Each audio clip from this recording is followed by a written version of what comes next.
Hi. ముందుగా మన ఛానల్ని సబ్స్క్రైబ్ చేసుకోవాల్సిన వాళ్ళు సబ్స్క్రైబ్ చేసుకోండి.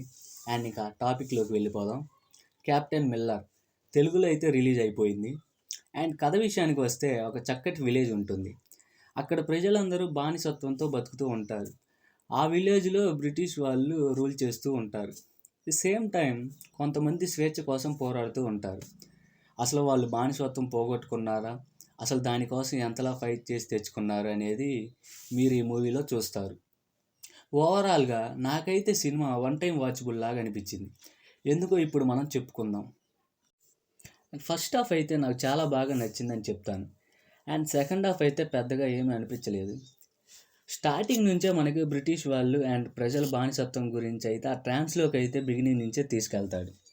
అండ్ తర్వాత విలేజ్లో ఉండే ధనుష్ క్యారెక్టర్, అసలు తను బ్రిటిష్లో సోల్జర్లా ఎందుకు జాయిన్ అయ్యాడు, అసలు తర్వాత వాళ్ళ మీద ఎందుకు తిరగబడ్డాడు, అసలు తర్వాత కెప్టెన్ మిల్లర్గా ఎలా మారాడు, ఈ మొత్తం జర్నీని చూపిస్తాడు.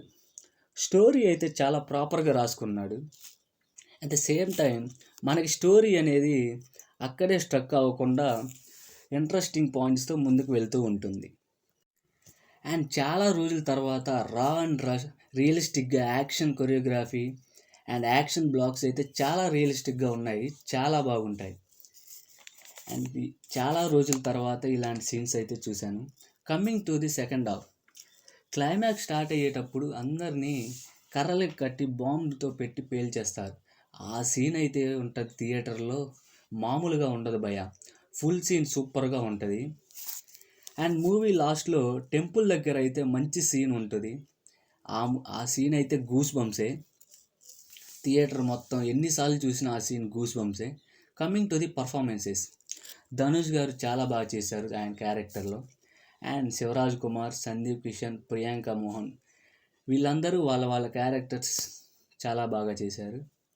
And coming to the background score, డీసెంట్గా అయితే కొన్ని సీన్స్లో అయితే బాగానే కొట్టారు. అండ్ కొన్ని సీన్స్లో అయితే ట్రై చేశారు కానీ డిఫరెంట్గా అంత వర్కౌట్ అవ్వనట్టు ఉంది నాకైతే. Coming to production quality and cinematography అయితే సూపర్గా చాలా న్యాచురల్గా అయితే తీశారు.